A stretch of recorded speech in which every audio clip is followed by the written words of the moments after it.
కానీ ఈనాడు చంద్రబాబు పాలనలో అఖిలేష్ యాదవ్ గారు సమాజ్వాదీ పార్టీ నుంచి ఇప్పుడే జంతర్ మంతర్కి చేరుకున్నారు. అక్కడ ఏర్పాటు చేసినటువంటి కార్యక్రమంలో పాల్గొంటున్నారు. దేశం మొత్తం కూడా తెలుసుకోవాల్సిన అవసరం ఉంది. చంద్రబాబు నిరంకుశ పాలన ఏ రకంగా ఉంది, చంద్రబాబు విధ్వంస పాలన ఏ రకంగా ఉంది, చంద్రబాబు పాలనలో జరుగుతున్నటువంటి మారణకాండ ఏ రకంగా ఉంది, దేశం మొత్తం తెలుసుకుంటోంది. తెలుసుకోవాల్సినటువంటి అవసరం కూడా ఉంది. అఖిలేష్ యాదవ్ సమాజ్వాదీ పార్టీ వచ్చారు, చూస్తున్నారు, తెలుసుకుంటున్నారు. ఇంత అమానుషమా, ఇంత దారుణమా? అధికారం వచ్చిందని విర్రవీగి ఇన్ని హత్యలు చేస్తారా? ఇన్ని దాడులకు పాల్పడతారా? ఇన్ని అత్యాచారాలు చేస్తారా? ఇంతకంటే దౌర్భాగ్యం ఏముంది? ఆంధ్రప్రదేశ్ అంటే గర్వంగా తలెత్తుకొని చెప్పుకోవాల్సినటువంటి పరిస్థితి. నాడు జగన్ పాలనలో ప్రతి రంగంలో సాధించిన అభివృద్ధితో ప్రతి ఒక్కరూ కాలర్ ఎగరేసి మరి ఇది నా ఆంధ్రప్రదేశ్ అని గర్వంగా చెప్పుకున్నారు. కానీ ఈరోజు ఈ ఆంధ్రప్రదేశ్ అంటే అరాచక ఆంధ్ర, అత్యాచారాల ఆంధ్ర, హత్యలు చేసేటటువంటి ఆంధ్ర, చంద్రబాబు గారు మార్చినటువంటి పేరుగా కనిపిస్తోంది. రెడ్ బుక్ రాజ్యాంగం అంట. ఈ దేశంలో ఎక్కడా లేని రాజ్యాంగాన్ని తీసుకొచ్చినటువంటి తండ్రి కొడుకులు ఆ రక్తదాహం తీరేంత వరకు ఈ హత్యలు చేయిస్తూనే ఉంటారు అని విమర్శలు ఎదుర్కొనే పరిస్థితి ఈరోజు కనిపిస్తోంది. అలాంటి విమర్శలు వాళ్ళపైన వస్తుందంటే కారణం ఏంటి? రెడ్ బుక్ రాజ్యాంగం. హోర్డింగులు పెట్టి మరి, ఫ్లెక్సీలు కట్టి మరి, పబ్లిక్ మీటింగ్లో చెప్పి మరి ఈరోజు ఆ రాజ్యాంగాన్ని అమలు చేస్తున్నారు. ప్రాణాలు తీసేస్తున్నారు. పోలీసు వ్యవస్థ చూస్తూ ఉంటుంది. పోలీసు వ్యవస్థ రెడ్ బుక్ రాజ్యాంగాన్ని ఫాలో కావాలి, దాన్నే అమలు చేయాలి, దాని మేరకే నడుచుకోవాలి. ఎవరైనా పచ్చమూక బాధితులు పోలీస్ స్టేషన్కు నిలబడుతుంది, వాళ్లకు న్యాయం చేసేలా చేస్తుంది. కానీ రెడ్ బుక్ రాజ్యాంగంలో బాధితులపైనే కేసులు పెడతారు. ఇది దేశం మొత్తం చూసింది. ఎంత నీచమైన, ఎంత దుర్మార్గమైనటువంటి దృశ్యం, ఒళ్ళు గగురు పొడిచే దృశ్యాలు.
వాళ్ళ బాబాయ్ అసలు వాళ్ళ బాబాయ్ సంఘం లేదండి.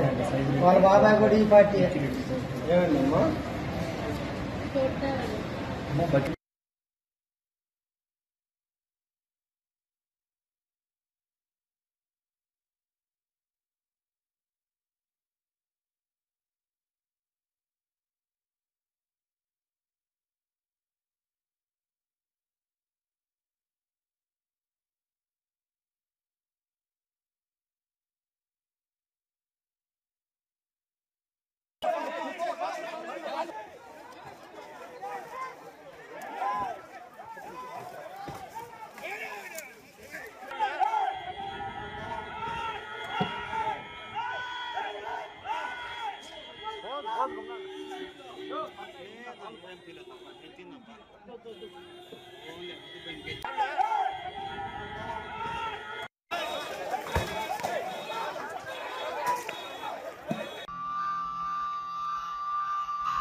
హోంమంత్రి ఇలాకాలో అనకాపల్లిలో దళిత మహిళలపైన వివస్త్రలను చేసి కొట్టినటువంటి దృశ్యాలు దేశం మొత్తం చూస్తోంది ఈ క్షణాన.